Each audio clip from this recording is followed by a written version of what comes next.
Hello, Canada. Welcome back to another edition of the Canadian Citizen Journal. I'm your host, alias Guy.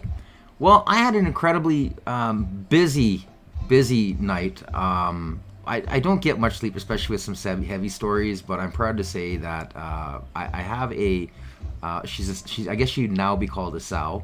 She's not a gilt anymore. Who had troubles trying to give birth. So I've been out and I spent well over an hour, knees deep and hands into it, delivering 10 very happy, healthy little wee piglets. They're adorable, tickle rate pink, didn't lose a single one. Mom's de-stressing as we talk. So I'm anxious, first of all, to get some sleep because I'm wrecked. And I'll probably post some videos of it, just because they're so damn adorable. There's nothing better than bacon seeds. They're just the cutest damn things there are. Now, today's cast is going to be pretty much, I didn't have time to really build a story. Like I said, I've been really busy here at the ranch. But there was one story in particular I had to get on. And now I have to apologize to everybody. I've been holding off doing a video on the whole Wuhan thing. It's gonna have to be a members, and like I said, don't race. Like, if you want to get the members, get the members. It helps. It'll help me. It'll be my first money making part of this whole broadcast. But I have to do this with certain topics because there's no way I can blank out all of the words if I have it as an open forum without just they'll completely deplatform me. Even though a lot of the truth is starting to come out now, they're still hardcore. And because I'm in socialist, fascist Canada, the reality is we still fall under the guise of the pretend Wuhan, pokey poke dreamland that the government pushed on everybody while they made billions of dollars for these corporations. So I just want to point out this one little article that was put out, and now all of this evidence is starting to come out, and a lot of these people in places, they don't know what to do because all of a sudden the reality of science is starting to creep up and out of the closets they've been locked into by these pseudoscientists, these sycophobes, these evangelical green narrative. All of it's starting to crash. It's all going to come down. And this is kind of like part of the last episode I had, how they're trying to salvage themselves to make money before this thing becomes a reality. They need to cash in their chips, and they want to make as much money as they can off of it. So they're just protecting themselves. But down in the States, yeah, they're on it, and RFK is on it big time. So let's just get on this little clip here, and it'll just kind of, it speaks for itself, and I'll let the science answer the questions. So, here we go. U.S. Pokey Poke panel includes members who have criticized Pokey Pokes and spread misinformation. Of course, this one is, where am I reading? This is CTV. Propaganda, right? CBC had one too. Global's had one. They've all had one. Every single media outlet that's registered with the CRTC has put out an article along this lines. I'm picking this one just because of how they worded it and the people's names that they used involved. Okay. So here they show a picture. Dr. Robert Malone gestures as he stands in his barn on his horse farm, July 22nd, 2020 at Madison. There he is, the one and only. Okay. New York U.S. Health Secretary Robert F. Kennedy Jr. on Wednesday named 8 new Pokey Poke policy advisors to replace the panel that he abruptly dismissed earlier this week. They include a scientist who researched, interesting, mRNA vaccine technology and became a conservative darling for his criticisms of the Wuhan Pokey Pokes, a leading critic of pandemic-era lockdowns, and a professor of operations management. Okay. Now, who is this man? Well, let me just go to him here. Now, this is his scholar page. He is the inventor of mRNA and the technologies, and followed up the other 6 steps to getting it to actually work And he has got, I could just read you a few. These are all of their papers, by the way. Studied, proven, cited, acknowledged, recognized proofs. What this man says is correct. So, just a few of them. Gene transfer, exogenous DNA sequencing, liposome-mediated RNA transfection. Oh, by the way, he was also one of the developers of RNA. Yes, he helped. He wasn't the inventor per se, but he was part of the team that was looking into it and invented it. And then they brought him on for his expertise in order to make it work. This man is brilliant. Induction of protective immune response in a mammal by injecting a DNA sequence. Antibodies through lipid mediatory. Vivo application of electroporative gene delivery. I can just go on and on. Genes analysis, ketonic transfection lipids, polynucleotide administration. It just goes on and on and on. There's 20 pages of this. 20 pages of recognized, acknowledged, peer-reviewed studies. Okay? So this article, right off the hop, is lying. It's not even misinformation. It is blatant, 100% lies. They include a scientist who researched. Get real. Anyways, Kennedy's decision to retire the previous 17-member advisory committee on immunization practices was widely decried by doctors, groups, and public health organizations who feared the advisors would be replaced by a group aligned with Kennedy's desire to reassess and possibly end long-standing pokety-poke recommendations. Now, of the ones that were gone, there was only one that came close to the very bottom of the bottom pick that RFK has. None of them had the experience that the top 5 that I'm going to name off had. None of them even came close. They were all salesmen. They were all part of an industry. They were all part of a system of corruption from the actual companies into the government through all of the rest of the different pharmaceutical sub-names, sub-trades in order to deal with regulations to protect industry. That was their job. They don't care about you. On Tuesday, before he announced his picks, Kennedy said, "We are going to bring great people onto the ACIP panel, not anti-pokety-pokers, bringing people on who are credentialed scientists." Now, he said that because it's true. Not a single person on this panel is anti-pokey-poke. Not a single one of them. In fact, every single one are pro-pokey-poke until the Wuhan. And then they went, whoa, wait a minute. And one in particular who isn't on the board, which I'm not even going to bring up his name even today, but he's the most published doctor scientist in history. He actually posted how he got sick and everything, like after he took it, which was the defining factor on him putting the brakes on it. And I believe Malone also took it and got sick. I'll have to fact check that one. So new appointees include Vicky Pebsworth, the regional director for the National Association of Catholic Nurses, who has been listed on a board member and volunteer director of the National Pokey-Poke Information Center, a group that is widely considered to be a leading source of Pokey-Poke misinformation. Okay, Vicky Pebsworth. Give me a minute. Just going to find her page. Where is she?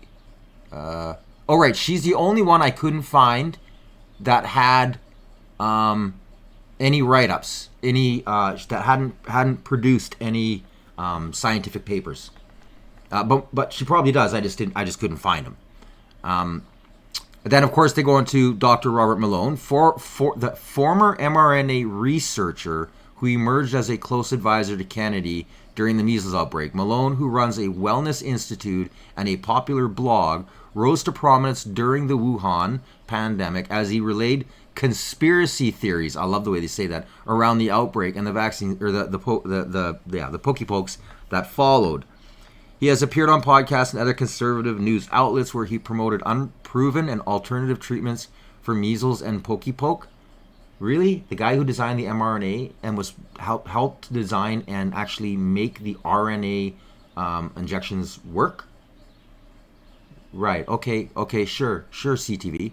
Other appointees include Dr. Martin Kulldorff, a biostatistician and epidemiologist who was a co-author of the Great Barrington Declaration, an October 2020 letter maintaining that pandemic shutdowns were causing irreparable harm, which we know did. It was catastrophic to the kids, to the youth. And Dr. Cody Mesner, a former ACIP member, who was also named. Okay, so Martin Kulldorff. Here we go. This is Martin Kulldorff. He's involved in disease surveillance, infectious disease outbreaks, scan statistics, pharmaceutical epidemiology, and pokey-pokes. That's the specialties. You want to see how many peer-reviewed papers this man has? And I'll read a few of them off to you. The spatial scan statistic, spatial disease clusters detection and interference. Space-time permutation scan statistic for disease outbreak and detection. This is back in like 97, 95, 2005, here 2001. Prospective time periodic geographical disease surveillance using a scan statistic. Like, this guy is the leading man in his field for tracing outbreaks. This is the guy you ask, where did it come from? Where is it going? How do we trace it? What do we do? This is the man. This is the guy. Look at all the papers he's got. Oh my God. Over 20 pages. Yes. Okay. We're going to go back. Let's see. What was the other one they said? That was great. Dr. Cody Mesner. Dr. Cody Mesner. Where are you, my friend? Ah, he's another one that I couldn't find a scholar any papers on. The previous ACIP was made up of technical experts who have spent their lives studying pokey-pokes, he said. Most people on the current list don't have the technical capacity that we would expect out of people who would have to make really complicated decisions involving interpreting complicated scientific data. He was very generous in the way he worded that. They were technical experts. They weren't scientists, physicians, epidemiologists. They weren't. These people were really kind of technical politicians. He said having Pebsworth on the board is incredibly problematic since she is involved in an organization that distributes a lot of misinformation. Kennedy made the announcement on social media post on Wednesday. Now, yes, Pebsworth, bad. Like I said, I'll have to deal with that on another episode, because in order to kind of get into what she was doing, it gets into the vast entirety of the scam that happened to the world, that they tried to pull on the world, and they successfully, really they did, whatever it was, 82% of the world. The committee, created in 1964, makes recommendations to the director of the Centers of Disease Control and Prevention. CDC directors almost always approve those recommendations on how vaccines, I'm going to get censored for that, oh well, that have been approved by the Food and Drug Administration should be used. The CDC's final recommendations are widely headed, I'm going to sneeze, excuse me, by doctors and guide pokey-poke. Okay, so other appointees, James Hebelin. Let me see here. Right there. Joseph Hebelin. National Institute of Alcohol Abuse, Alcoholism, verified email, blah, blah, blah, blah, blah. Here are his papers. Seafood consumption during pregnancy, neurodevelopmental outcomes in childhood, fish consumption and major depression, changes of consumption, omega-3, omega-6 fatty acids. He's a completely different type of a scientist. Physiological compartments analysis of linolenic acid metabolism in adult humans. Again, more seafood, dietary linoleic acid and secondary prevention of coronary heart disease and death, evaluation recovery data, obesity among those with mental disorders, again, more fish, and like these dates, they go all the way back, like I'm in 98 here, some of them, 95, quite old, all the way up to present, and again, 20 pages. And again, I post all my evidence is in there, so this is just the facts. Sorry, just the facts. Just the facts. So, in other words, this entire article is a smear campaign spreading complete lies with misinformation, disinformation, malinformation, in order to protect their own lies that these people spread, fear, hate, and division, to divide an entire nation, oppress every single person they could for government tyranny. Now, oh yeah, tell me how you really feel. Now you know. I'm glad to say I'm clean. I didn't have to do it. But yes, I watched people break down. I've had women tell me it was worse than other experiences that they went through, because they one way, they didn't have a choice. They couldn't fight back, and it happened. Yes, I know, gruesome, grotesque, bad comparison. But when it comes from a woman's mouth, somebody you respect, when you didn't even know that happened to them, for them to open up that way, crying with tears in front of you, and then telling you that this was worse because they mentally they mentally beat them, and then took their job, threatened to take their job, their house, their food, their kids, their livelihood. There was nothing worse than making them have to go in and accept it. They much rather have been beat, held down, and forced. That's a pretty great way to. After I heard that, I was like, wow, and that's the truth. What they did was so wrong, just so wrong. So, anyways, I'm gonna post all this information. I'm even posting the actual letter. So this is Meryl Chaos's newsletter, the new slate of ACIP members that she posted from Secretary Kennedy. And it's all here. It explains who the people are, and from there you can click on all of the links and stuff that are a part of this whole page, and be filled in with anything that you want to know, as well as you can read any of these fantastic scientists and doctors. You can go right through their theses, their papers, their reviews. You can see how, interactions, all the different texts that they've gone through, stages. It's all there. It's all there. This stuff was all there during the pandemic. It was all there. Just they wouldn't let us show it. They wouldn't let us talk about it. We had complete media control, propaganda. Again, another reason that I really hummed and hawed, and I went, you know what? I gotta get a channel. I just gotta put the voice out there, because the truth has to be spoken. Sorry, just the truth. Okay, now let's get on to some crazy news. I'm gonna play this one first, just because if you see this guy, you call the damn cops. Let's get this guy off of the streets, because these guys are the worst of the worst con artists. I'm turning on the light, which does not work, and now I'm turning it off. Okay, and the water right here, there we go. Nothing. And that's the kind of day it's been for senior citizen Wendy Nichols. The water and hydro have been turned off at 14 Holland Street in St. Thomas, a 3-story walk-up, because of unpaid bills by the landlord, Gareth West. And now we have to call the tenant board, also in residential housing enforcement unit. Some 30 to 40 tenants in 12 occupied units have been left high and dry and in the dark. I'm on a breathing machine. This is down to my health issues. And my machine is on electricity, and I'm dependent for it. So it is taking a toll on everybody in different manners. On top of all that, tenants say garbage has been piling up for months. It's a private contract, so the owner of the landlord should have been paying it. He hasn't been, so the city can't take the bin because it's not their property. So who is Gareth West? His website says he's the founder of West Developments, a self-described real estate builder offering himself up for investment coaching. CTV News tried to reach him, but the phone number is no longer in service. Emails went unanswered.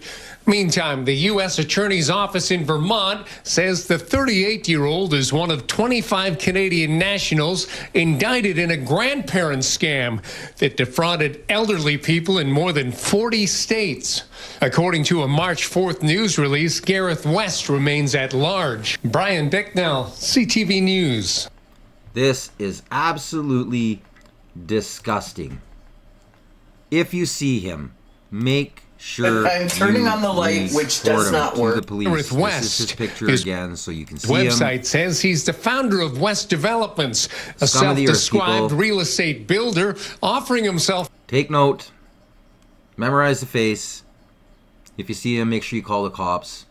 He has really hurt a lot of people and embarrassed Canadians for what he's done down to the States as a so-called Canadian. That's not Canadian to me as far as I'm concerned. Okay, anyways, moving on.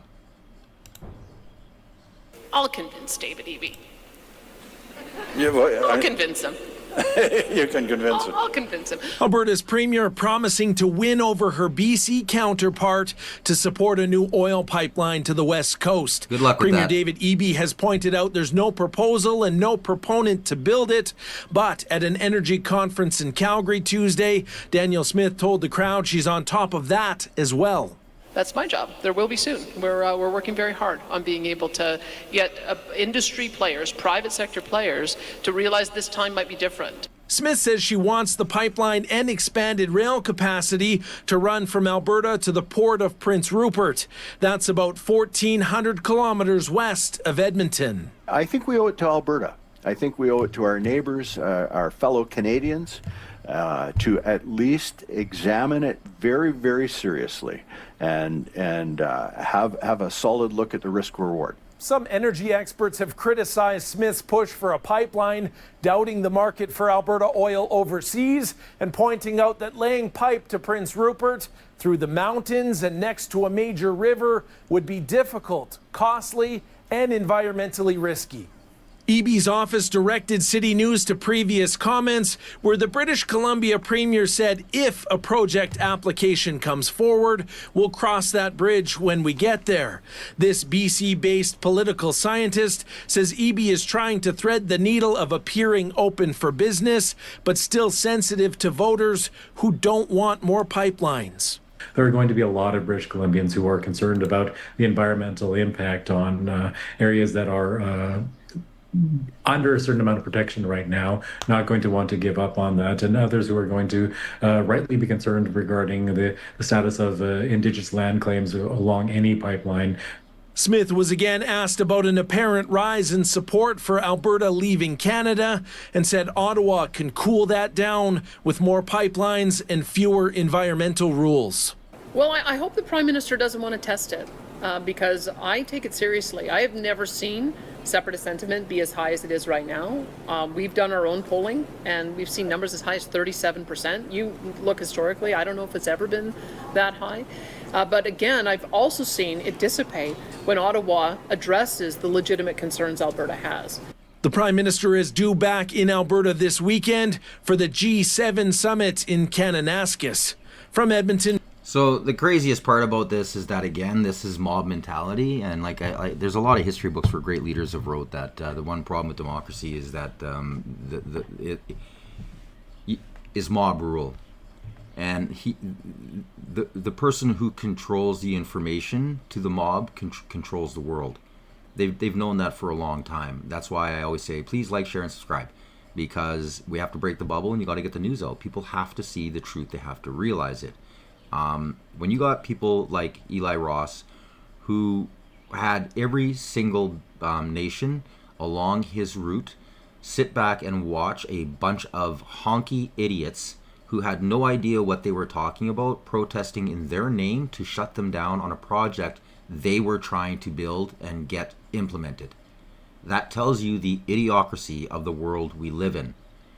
If you don't know what you're talking about, if you're not part of that route, don't get involved. Just don't get involved. It's none of your business. You're saving what? You're saving the planet? Are you aware that if that pipeline would have been built 4 years earlier, it could have reduced Canada's emissions in half? I mean, there's some basic math for you. Did you know that if just the last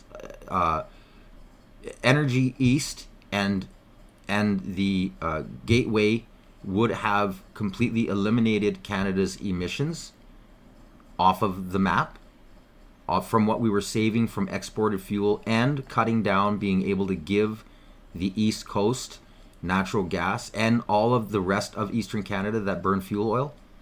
if we would have converted them over to natural gas, we could have reduced our emissions and sold enough to completely knock us off and change global emissions, GHG emissions. We are 10 years behind.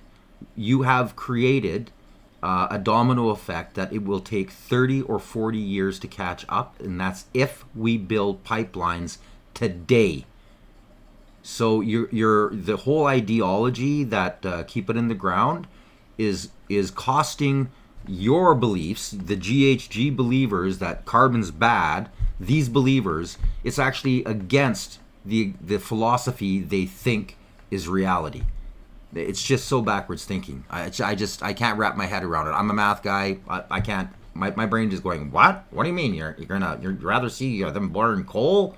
And now they've been burning coal and building two coal plants every damn week when they could have been burning natural gas? Okay. Now we're gonna move on. Thanks to everybody sharing and getting the word out. Not just me, but other independents. BC's feathers got a little ruffled, and there's a little bit of a kickback, which is nice to see. After announcing its decision to award the contract for 4 new ferries to a Chinese state-owned company, BC Ferries has found itself in choppy waters. We should be doing everything we can to get it done in BC. Urging the NDP government to step in and overturn the contract in a country currently involved in a trade war with Canada. China today is a risk. And the reason why I say that is you never know about the political tensions. The head of the union that covers BC Ferries workers is also concerned. Moving this work offshores, when we're hearing from the Prime Minister, build, baby, build, and we hear from the Premier, buy BC. I guess I'm the only person who's putting Canada first. BC Ferries stressing that no Canadian company bid on the contract and that China Merchants Industry Weihai Shipyards ticked a lot of boxes. This shipyard has given us the best combination of good experience, technical capability, size and scale, safety management, affordability, and confidence that they can deliver the ships that we need on the schedule that we require. BC-based Seaspan said in a statement they're busy building ships for the Royal Canadian Navy and the Canadian Coast Guard at its North Vancouver shipyard. But the American-owned company says it is hopeful it can work with the BC government on a strategy to build future BC Ferries replacement vessels. McNeely, though, says Canadian companies cannot compete with Chinese shipbuilders who receive state subsidies and have cheaper labor costs. Canadian yards here, Seaspan included, they weren't passed over because they can't do the work. They're passed over because the rules are rigged. BC's transportation minister says BC Ferries made a business decision, and it's not one the BC government can interfere with. Am I disappointed that it's not here in BC? Absolutely. BC Ferries isn't saying how much the contract cost, saying it could compromise future bids. The 4 new ferries are expected to set sail between 2029 and 2031. So they cut and they edited a lot of that out of there. And I had actually mentioned this when I had broke this story. I think that was already 2 episodes or 3 episodes ago.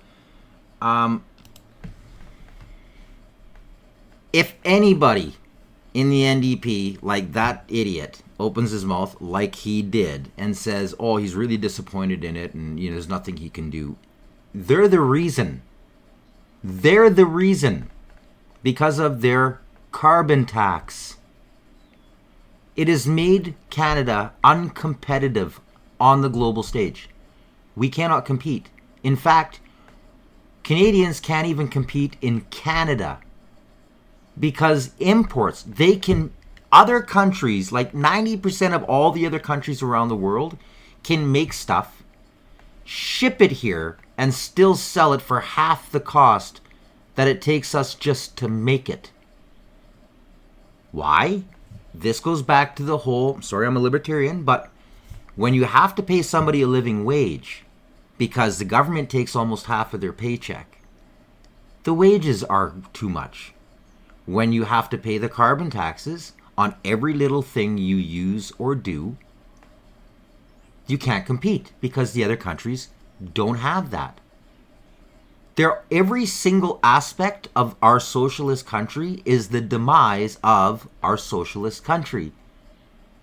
We got to start rolling the socialism back. We got to get government out out of the way. And I'm not saying not to have good environmental policies. I'm a true environmentalist. Like I've stated in early episodes, we were like decades ago buying material to wrap our gifts with.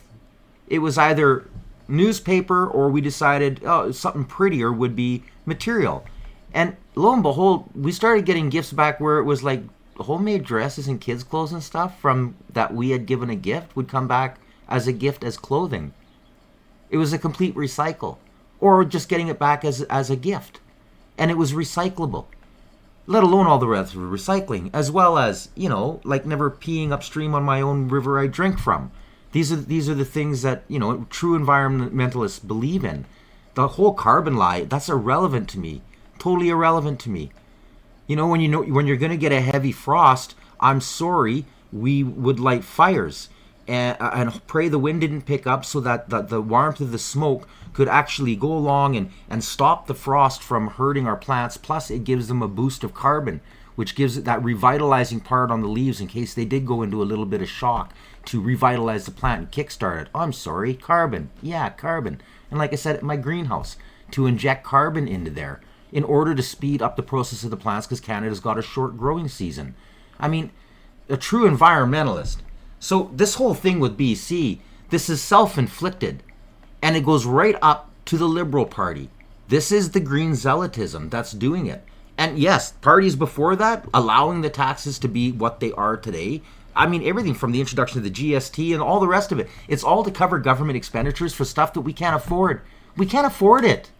There's a much better way of dealing with it, but we're so embedded into socialism rather than trying to take the 4 or 8 years of a little bit of chaos to correct, to have a reset. They can't do that because they'd get voted out, especially in Canada, because we're all controlled by a 3% of the geographic area. They control the entire country. They decide either a minority or a majority government. They're done before the West even lays a vote down. We are now. All we do is we say, well, it could be a majority. Well, it could be a minority. We don't have a say on who the government is. So, welcome to socialism. These people can't compete. This is why we don't have shipyards. All of our industries have died right off. Look at the Avro. I mean, gone. And there's 10,000 different excuses the government and the media like to propagate about it. But when you actually look back at history and listen to the interviews and read some of the books and the articles from the actual people that were there and involved in it, they'll all tell you straight out. It was incompetence on the government's level. They gave away an industry. They sold out Canada. Sold it out. We could have been the leaders in aviation. We could have had right now the greatest air force known to man. We could have been the first in space. We could have been all of these great things. Nope. Socialism. Anyways, moving on. Natalie and Nathan, good afternoon. Both York Regional Police and the province's Special Investigations Unit are on scene this hour. To this investigation. One is the attack police were initially called here for. The second surrounds the circumstances of an officer discharging their firearm. Police were first called to this apartment complex, which is in Unionville, around 4:45 in the morning after a tenant in one of the units called about hearing a dispute inside the building. Now, this complex is on Highway 7, just east of Warden Avenue. When officers arrived on scene, they actually heard noises before they were even inside the building. Once they entered the unit, they witnessed an attack. Take a listen to what police say happened next. When our officers arrived at the unit, they located a male actively attacking a female. At least one officer discharged a firearm, striking the male. First aid was administered to both parties until paramedics arrived, who then transported them to a trauma center with life-threatening injuries. We've since learned that officers saw a man attacking a woman with a knife and that the officer fired one shot. The man is currently in critical, life-threatening condition while the woman is stable, recovering from stab wounds.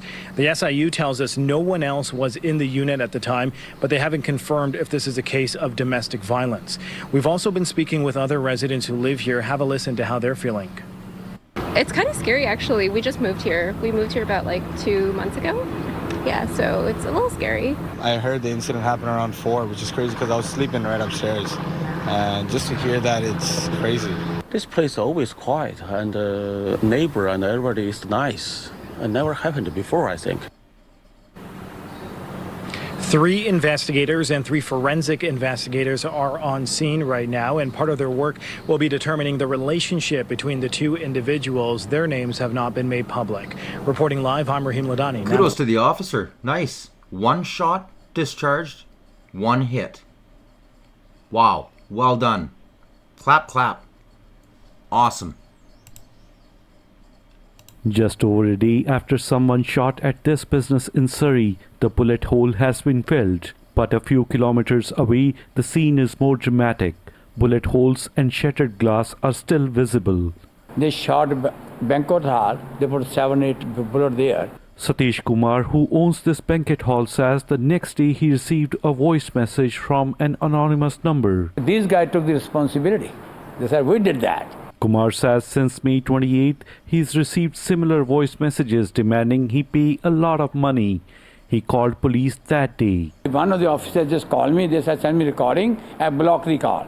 But just a day later, another business with ties to Kumar was targeted by gunfire, and he received another call from an unknown number. This time, Kumar answered. They asked him $2 million. I said, I'm not giving nothing to you guys.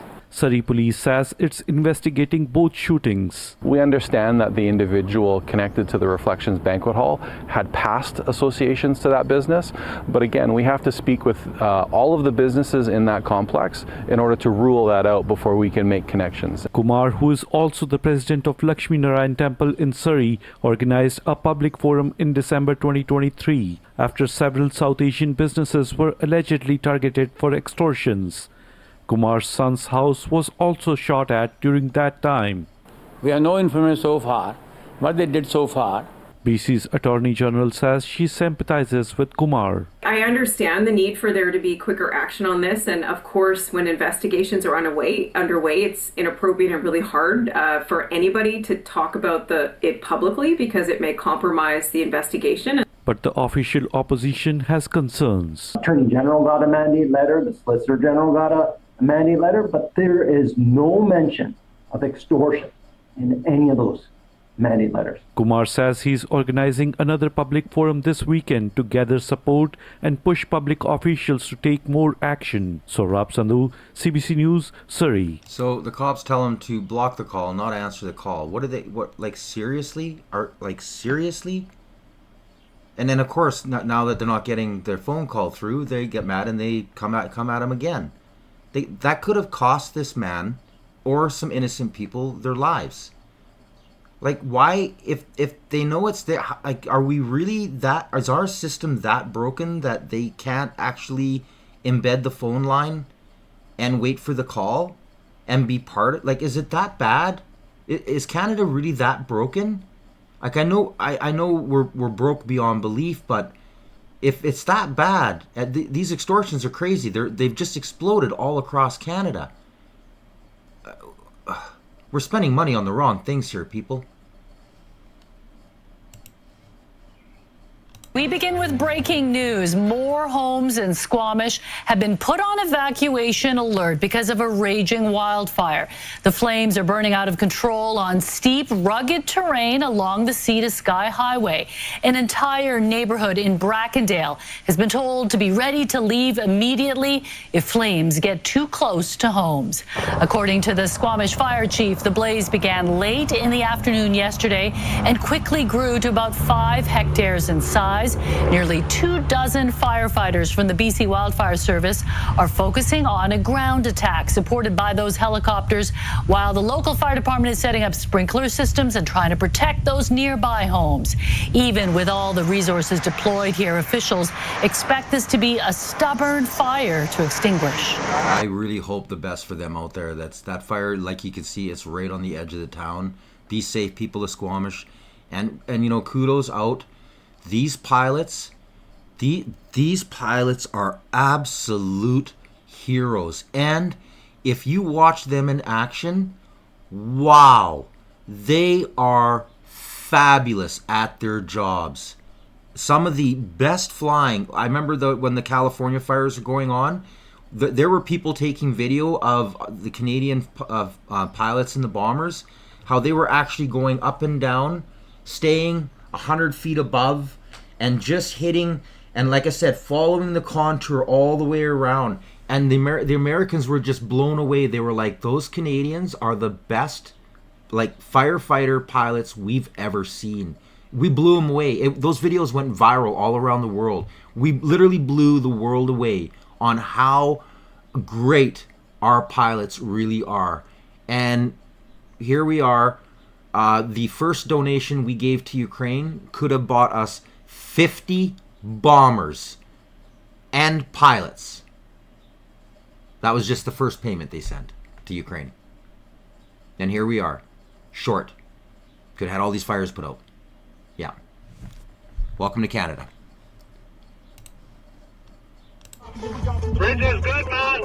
This is Manitoba. For days, Clifford Nabes and 7 of his colleagues at the Kuwaitan Railway Company have been heading into the heat of the wildfires burning around Sheridan and Puckatawagan. Their job is to refuel the water pumps that are keeping flames from reaching 16 train bridges, essential for transporting goods and people to those remote communities. Majority of the time, you got to get through it. You can feel the heat right through the side of the windows. There's a few times we've drove through fire where it's actually raining fire on the window. Nabes estimates he's seen between 50 to 60 miles of forest that's been destroyed around Puckatawagan and Sheridan. This is what it looks like when wildfires burn through wooded areas. As you can see, it is still smoldering. Emergency responders come in with heavy machinery, knock down some of these trees, and create what's called a fire break to prevent the flames from spreading. Then firefighters on the ground and helicopters in the air come in with water to try to put out the flames.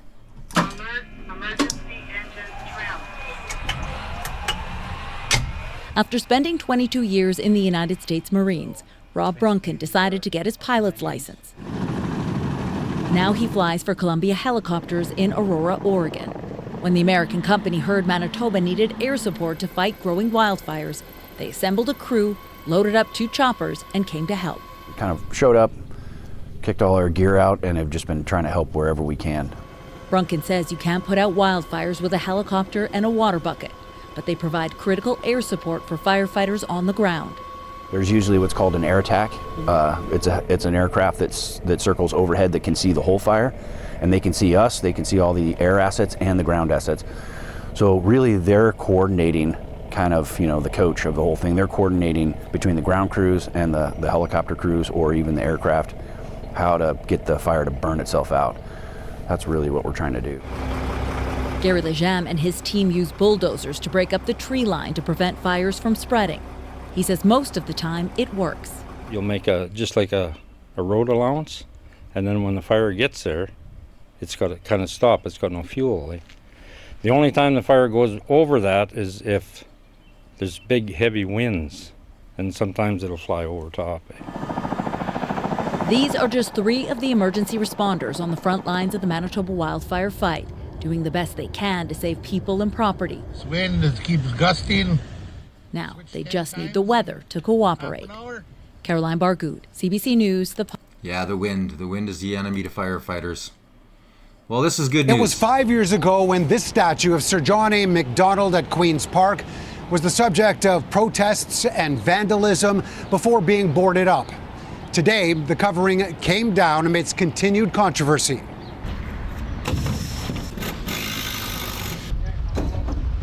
Canada's first Prime Minister has once again seen the light in front of Ontario's legislature.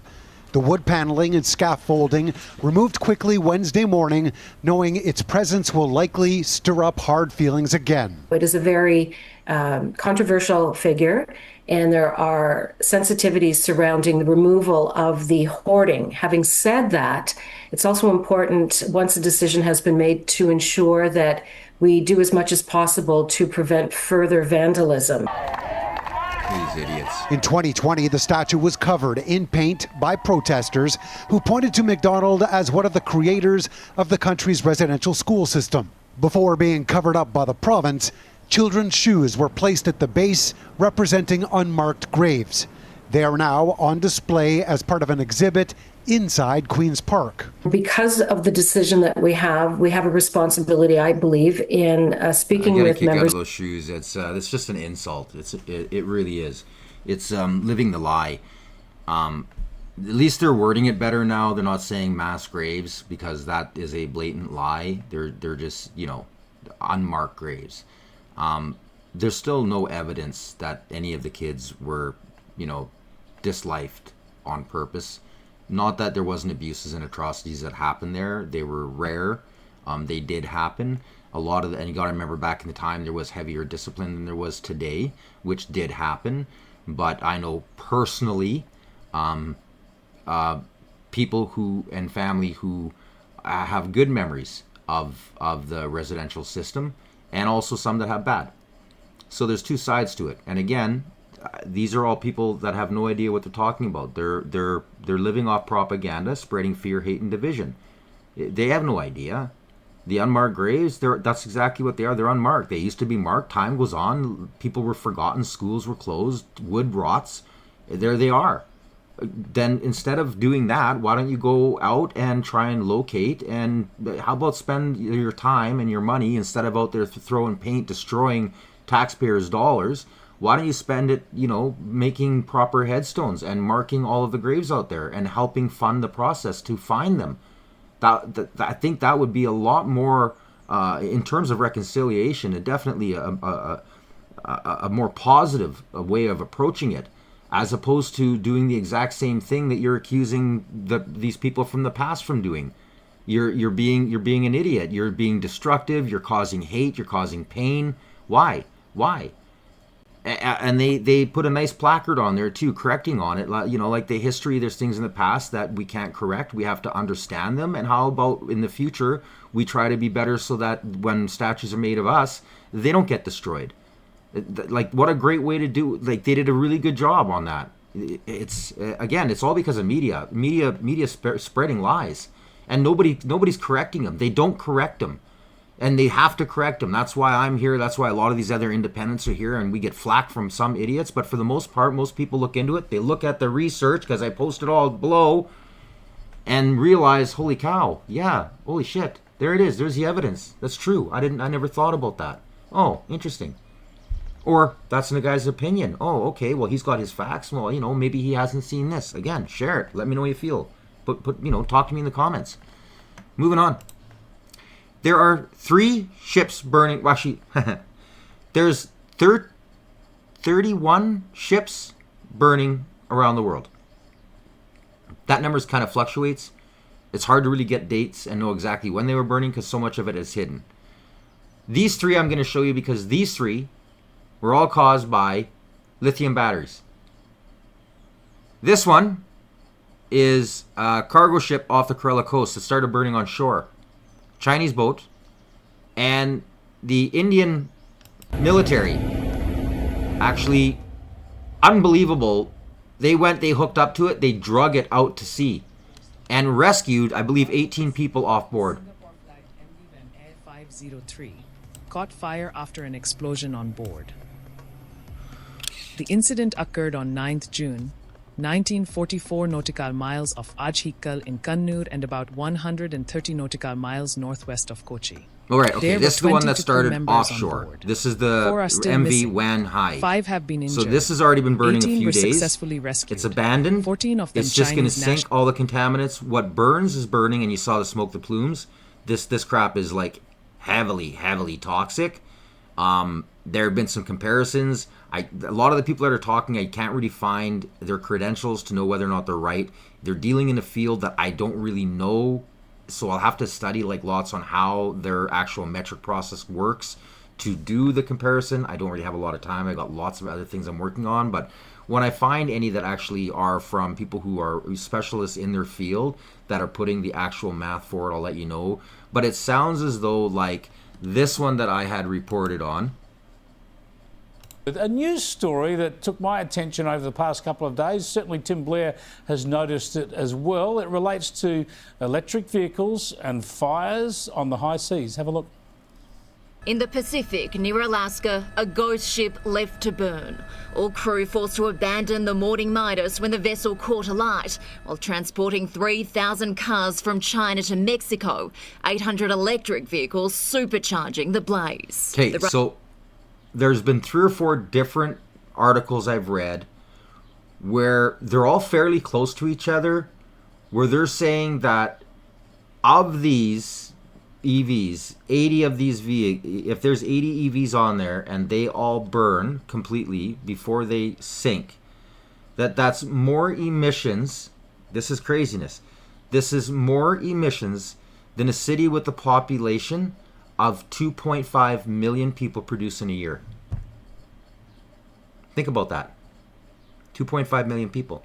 So a little bit smaller than Toronto puts their total emissions in a year is on that boat burning. And if it all burns up before it sinks, that's what's in the atmosphere. And they don't know, every article has said that there's no real scientific journals or base math on calculating the contamination to the oceans. But what they do know is that it's catastrophic. So even if they burn, the residue left behind is going to last for hundreds upon hundreds of years. Think about that. Elbows up. Elbows up, people. This was the other ship, which is the Arnaud Pincer. And it started on shore. They got it offshore. China actually is like, this is actually has brought China and India together. China is like thanking them. And the toxic fumes that are coming off of this and the way that the fires ignited and burst into flames has a lot of scientists wondering what kind of chemicals are on board. They're comparing the colors of the gases, and as we speak right now, they're running light and laser spectrum colors through that smoke so they can measure the isotopes, the colors, and the types of because every molecule reacts differently to light, and of course under temperature, there's all these variations, etc., etc. They'll be able to actually figure out fairly close to what's burning in this fire. Now they won't be able to nail it 100%, but like they said, they should be able to be able to at least list off 60-65% of the chemicals that are burning if they're burning in quantities higher than X amount, blah blah blah blah blah. So but what they're seeing already, running these spectrometers off, they're saying they're seeing some of the nastiest chemicals that shouldn't even be on that boat. And the worst thing is they're seeing chemicals that were packaged too close together, which may have been what triggered the set-off, especially if they were electrical components like stacked lithium-ion batteries, which is what this ship has on its manifest. But it doesn't say, they haven't figured out the rest of the manifest because there's other cargo containers on there. They're the ones that literally blew right off of the ship when they lit off. Blew right off the ship. Now, I couldn't find any photographs of the actual explosions when they went off, but again, this is scary stuff, man, scary. Now, if your guts can't handle it, this isn't too graphic, but I just wanted to show this. This is for all of those Hamas supporters out there that think that they're actually Palestinian protests, that argue against the truth and the reality about what's going on. When they hit one of these hospitals, they aimed strategically because they could tell through radar where the tunnels were, but they couldn't find them through previous inspections done through there where the tunnel doors actually came up into the hospital. So they aimed, and aimed just right and collapsed the tunnels. And in doing so, they literally exposed and trapped people in these tunnels. Now they finally dug down the holes, opened them up, and found, like this says, the rotting corpse of a top Hamas leader was pulled from the Gaza hospital tunnels. And these are the tunnels. You can see it clear as day.